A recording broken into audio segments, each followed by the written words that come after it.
Mister ladies viewers அனைவருக்கும் வணக்கம். நான் டாக்டர் நித்யா, சித்தா பிசிஷியன். தலைமுடி நமக்கு ஹெல்த்தியா இருக்கணும். ரொம்ப ஹேர் ஃபால் இருக்குங்க, இது எப்படி நான் கண்ட்ரோல் பண்றது?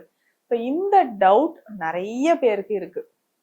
ஸோ இந்த ஹேர் ஃபாலை நம்ம கண்ட்ரோல் பண்ணோம்னா, ஸோ ஏதாவது ஒரு ஹேர் ஆயில் நம்ம யூஸ் பண்ணிட்டு இருக்கிறதோ, இல்லை ஹேர் பேக்கிங் நம்ம யூஸ் பண்ணிட்டு இருக்கிறதோ, இது எல்லாமே நமக்கு கொஞ்சம் பலன் தரும். இருந்தாலும் முக்கியமாக நம்ம ஒரு 5 விஷயங்கள்ல நல்லாவே கவனம் செலுத்த வேண்டி இருக்கும். ஸோ இந்த மாதிரி 5 விஷயங்கள் என்ன அப்படின்னு பார்த்தோம்னா, முதல் விஷயம் உடல் உஷ்ணம் அப்படின்னு சொல்லலாம். உடல் உஷ்ணத்தினால முதல்ல நமக்கு அஃபெக்ட் ஆகுறது தலைமுடி தான். தலைமுடி ரொம்ப உதிர்வு இருந்துகிட்டே இருந்துச்சுன்னா என்ன ஆகும்? தலைமுடி உதிர்வு இருந்துகிட்டே இருக்குங்க. காரணம் என்னன்னு பார்த்தோம்னா, நிறைய காரணங்கள்ல முக்கியமானது அப்படின்னு பார்த்தோம்னா உடல் சூடு. அதிகமான உடல் சூடு இருக்கும் பொழுது நம்ம உடல்ல பாதிப்புகள் ஏற்பட ஆரம்பிக்குது. பாதிப்புகள்ல முதன்மையானது ஹேர் ஃபால் அப்படின்னு சொல்றோம், தலைமுடி உதிர்தல். ஸோ இந்த தலைமுடி உதிர்தல் அப்படின்னு சொல்றது உடல் உஷ்ணத்தினால ஏற்படுது. அப்போ நம்ம உடல் அதிகமான உஷ்ணம் ஆகாமல் இருக்க நம்ம பார்த்துக்கணும். ரொம்ப உடல் உஷ்ணம் இருந்துச்சுன்னா தலைமுடி உதிர்தல், கண் எரிச்சல், உடல்ல பெண்களாக இருக்கும்போது வெள்ளைப்படுதல் பிரச்சனை, இந்த மாதிரி நிறைய ஏற்படுது. ஸோ இதை நம்ம கண்ட்ரோல் பண்ணிக்கும்போது கொஞ்சம் கொஞ்சமாக நமக்கு நிறைய மாற்றங்கள் உண்டாகும். முக்கியமா தலைமுடி உதிர்தல் குணமாகுது. அப்போ அதிகமான நமக்கு பார்த்தோம்னா இந்த தலைமுடி உதிர்தலுக்கு ஒரு முக்கிய காரணம் உடல் சூடு. ஸோ இதை சரி செய்யறதுக்கு எண்ணெய் குளியல் ரொம்ப முக்கியம். நம்ம சாப்பிடக்கூடிய உணவில் அதிகமான காரம், புளிப்பு இது எல்லாமே நம்ம குறைச்சி சாப்பிடணும். அசிடிட்டி இல்லாம பார்த்துக்கணும், மலச்சிக்கல் இல்லாமல் பார்த்துக்கணும். ஸோ இது எல்லாமே உடல் சூட்டுக்கு ஒரு காரணம் தான். ஸோ இதை நம்ம கண்ட்ரோல் பண்ணும்போது கொஞ்சம் கொஞ்சமாக நமக்கு ஹேர் ஃபால் குறைய ஆரம்பிக்கும். சரி, அடுத்த முக்கியமான ஒரு விஷயம், இதை நம்ம கரெக்ட் பண்ணிட்டோம்னா நிச்சயமாக தலைமுடி உதிர்தல் குறைய ஆரம்பிக்கும். இன்னைக்கு யங் அடல்ட்ஸ் நிறைய பேருக்கு இந்த ப்ராப்ளம் இருக்கு, ஆண்களுக்கு நிறையவே இருக்கு. என்னதான் நம்ம மெடிசன் கொடுத்தாலும் நீங்க இந்த ஒரு விஷயத்த சரி பண்ணலன்னா ஹேர் ஃபால் இருந்துகிட்டே இருக்கும். அதுதான் இரவு நேரத்து உறக்கம். குறைந்தபட்சம் 7 மணி நேரமாவது இரவு நேரத்துல உறங்கணும். 11 மணில இருந்து நைட்டு 11 மணில இருந்து கண்டிப்பா 4 மணி வரைக்கும் நம்ம உறக்கத்தில் இருந்தால் மட்டுமே உடல்ல நிறைய விஷயங்கள் பாசிட்டிவா நமக்கு நடக்குது. ஸோ இதயம் தன்னைத்தானே பலப்படுத்தி கொள்ளுது. முக்கியமாக கல்லீரல். ஸோ கல்லீரல் பார்த்தோம்னா நம்ம உடல்ல நிறைய அந்த நச்சு கழிவுகளை வெளியேற்றுறதுல இருந்து மெட்டபாலிசம் கரெக்ட் பண்றது வரைக்கும் இரவு நேரத்துல தான் நமக்கு நடக்குது. அப்போ இரவு நேரம் உறக்கம் ரொம்ப முக்கியம். நம்ம உடல்ல முக்கியமான ஹார்மோன்ஸ் எல்லாமே இரவு நேரத்துல செக்ரேட் ஆகிறதுனாலதான் உடலோட இயக்கமும் நமக்கு சீரா இருக்கு. அப்போ நம்ம என்ன பண்ணோம்? அந்த மாதிரி சமயங்கள்ல இரவு உறக்கம் ரொம்ப ரொம்ப முக்கியம். ஸோ அவசியமா நம்ம சரியான ஒரு உறக்கம் இருக்கும் பொழுது நமக்கு தலைமுடி உதிர்தல் கொஞ்சம் கொஞ்சமாக குறைய ஆரம்பிச்சிடும். சரி, அடுத்து மூன்றாவது ஒரு விஷயம், நம்ம ஹேர் நல்லா இருக்கணுங்க, அதே மாதிரி ஹெல்த்தியான இருக்கணும், உடல்ல இருந்து டாக்ஸின்ஸ் வெளியேறணும், மலச்சிக்கல் இருக்கக்கூடாது. இந்த மாதிரியான பல பிரச்சனைகள் உடல்ல இருந்து தீருவதற்கு இந்த ஒரு ஜூஸ் நம்ம குடிச்சாலே போதும். இது எப்படி ரெடி பண்ணணும்னு நான் சொல்றேன். ரொம்ப சிம்பிள். இதை குடிச்சா, ஐயோ ஜூஸ் குடிச்சா எனக்கு சளி பிடிச்சிக்குமா? வராது. தலைவலி வருமா? இல்லை. ஆனா நம்ம உடல்ல இருக்கக்கூடிய கழிவுகள் வெளியேறும், தலைமுடி நன்கு அடர்த்தியாக வளர ஆரம்பிக்கும், ஹேர் ஃபால் நமக்கு குறைய ஆரம்பிக்கும். சரிங்க, இந்த ஜூஸ் எத்தனை நாட்கள் நான் குடிக்கணும் அப்படின்னா 60 நாட்கள். தொடர்ந்து 60 நாட்கள் இதை விடாம காலையில ஒரு 100 ml இந்த ஜூஸை குடிச்சிட்டோம்னா தலைமுடி உதிர்தல் பிரச்சனை குணமாகிறது மட்டும் கிடையாது, உடல்ல இருக்கக்கூடிய கழிவுகள் வெளியேறும். சரி, இந்த ஜூஸ் எப்படி ரெடி பண்ணணும்னு பார்க்கலாம். இதுக்கு நமக்கு வெள்ளரிக்காய் தேவைப்படுது. நீளமான வெள்ளரிக்காய் வேண்டாம், வெள்ளரிக்காயில பாதி வெள்ளரிக்காயை நம்ம எடுத்து வச்சுக்கணும். அதுக்கப்புறம் பாதி சின்ன பீட்ரூட்ல பாதி அளவு சின்ன பீட்ரூட் எடுத்து வச்சுக்கணும். முழு நெல்லிக்காய் நமக்கு தேவைப்படுது. இந்த முழு நெல்லிக்காய் கொட்டை எடுத்துட்டு முழு நெல்லிக்காயை இதுல எடுத்துக்கணும். ஒரே ஒரு கைப்பிடி அளவு கறிவேப்பிலை அல்லது கரிசலாங்கண்ணி. கரிசலாங்கண்ணி சாப்பிட்றதுக்கு ஓகேனா நீங்க எடுத்துக்கலாம். ஏன்னா கசப்பு சுவை இருக்கும், ஒரு மாதிரி வெகுட்டல் சுவை இருக்கும். இந்த கரிசலாங்கண்ணியை பார்த்தோம்னா அந்த ஜூஸை குடிக்கும் பொழுதே கொஞ்சம் வெகுட்டல் சுவை நமக்கு தெரிய ஆரம்பிச்சிடும். வாமிட்டிங் சென்சேஷன் ஒரு சிலருக்கு வரும். ஃபர்ஸ்ட் நாள் ட்ரை பண்ணி பாருங்க, இல்லைன்னா கருவேப்பிலையே சேர்த்துக்கலாம். இத்தனையும் நம்ம ஒன்று சேர்த்து என்ன பண்ண போறோம்னா ஒரே ஒரு சிட்டிகை அளவு மிளகுத்தூள், மறக்காம மிளகுத்தூள் போட்டுக்கோங்க.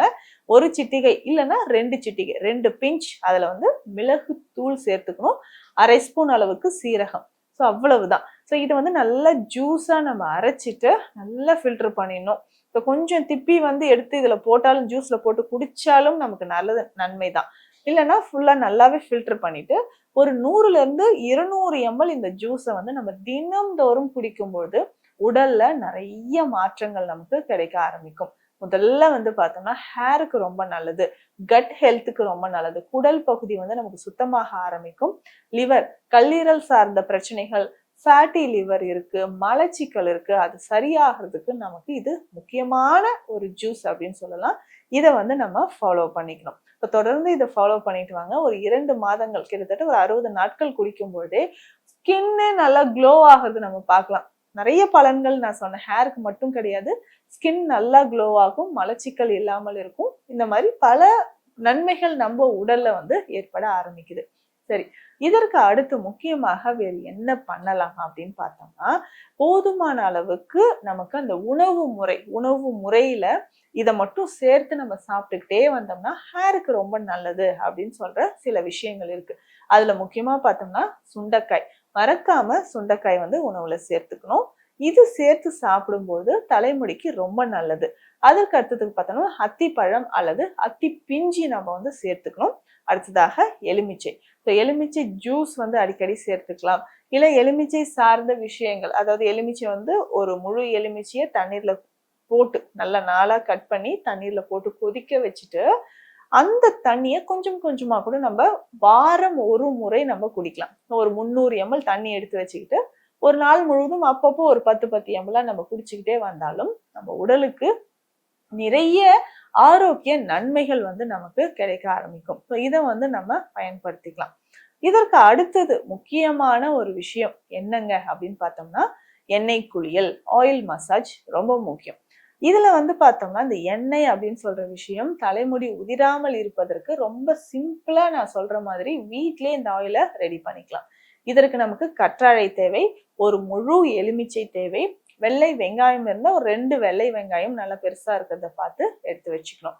ஸோ இதுல நம்ம என்ன பண்ண போறோம்னா, ஸோ இது எல்லாத்தையுமே, இது இந்த மூலிகைகள் எல்லாமே எடுத்து இந்த கற்றாழையெல்லாம் உள்ள இருக்கக்கூடிய ஜெல் எடுத்து நல்லா அரைச்சி தனியா எடுத்து வச்சுக்கணும்.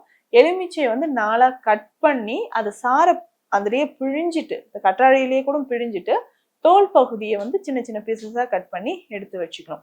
ஸோ இதை எல்லாத்தையுமே நல்லெண்ணெயோடு சேர்த்து நம்ம தைலமாக காய்ச்சணும். இப்போ நான் சொன்ன மூலிகைகள் எல்லாமே தைலமாக காய்ச்சணும். காய்ச்சி அது தலையில் நல்லா அப்ளை பண்ணிட்டு மசாஜ் பண்ணிட்டு நம்ம குளிச்சுக்கிட்டே வரும்போது தலைமுடி தொடர்பான பிரச்சனைகள் வந்து நமக்கு குணமாக ஆரம்பிக்குது. இப்போ தொடர்ந்து இந்த 5 விஷயங்கள் சரியான முறையில நம்ம பண்ணிட்டோம்னா கிட்டத்தட்ட நமக்கு 28 நாட்கள்லயே நல்ல ஒரு டிஃப்ரென்ஸ் தெரிய ஆரம்பிக்கும். ஒரு வாட்டி நம்ம இந்த பழக்கங்களுக்கெல்லாம் வந்து பழகிட்டோம்னா அதுக்கப்புறம் நம்ம வந்து ரொட்டீனா வந்து இதை ஃபாலோ பண்ணிக்கலாம். எந்த விதமான தடங்களும் நமக்கு இருக்காது. சித்த மருத்துவத்தில் பார்த்தோம்னா கரிசாலை கற்பம் அப்படின்ற மருந்து இருக்கு, அயபிருங்கராஜ கற்பம் அப்படின்ற மருந்து இருக்கு. இது ரெண்டுமே வந்து பார்த்தோம்னா அதிகமான இரும்பு சத்து இருக்கக்கூடியது. ஏன்னா இதை பயன்படுத்தும் போது உடல்ல நமக்கு அனிமியா அப்படின்னு சொல்லக்கூடிய ரத்த சோகை இருந்தாலும் தலைமுடி உதிரும். அதை தடுக்கிறதுக்கு இந்த மருந்து, இது வந்து ஒரு காயக்கற்ப மருந்து. இப்போ கரிசாலை கற்பம் அப்படின்னு சொல்றது இன்றைக்கு மாத்திரைகளாகவே நமக்கு கிடைக்க ஆரம்பிக்குது. ஸோ அதை வந்து நம்ம பயன்படுத்திக்கலாம். காலையில 2 மாத்திரை, இரவு 2 மாத்திரை, அந்த மாதிரி நம்ம பயன்படுத்திக்கிட்டே வரும்பொழுது கிட்டத்தட்ட நான் சொன்ன இந்த 60 நாட்கள் சேலஞ்ச்லயே நம்ம வந்து நல்ல ஒரு ரிசல்ட் கிடைக்கும். ஸோ உடல் வந்து கழிவுகள் வெளியேறி தலைமுடி உதிர்தல் கொஞ்சம் கொஞ்சமா நமக்கு ஸ்டாப் ஆக ஆரம்பிச்சிடும். இதை முக்கியமா பார்த்தோம்னா கட்டாயம் சுகர் பேஷண்ட்ஸும் இதை பயன்படுத்தலாம்.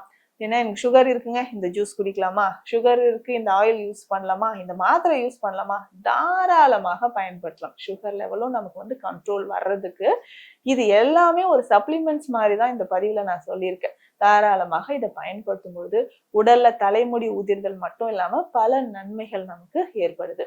மீண்டும் அடுத்த பதிவில் சந்திக்கலாம். நன்றி.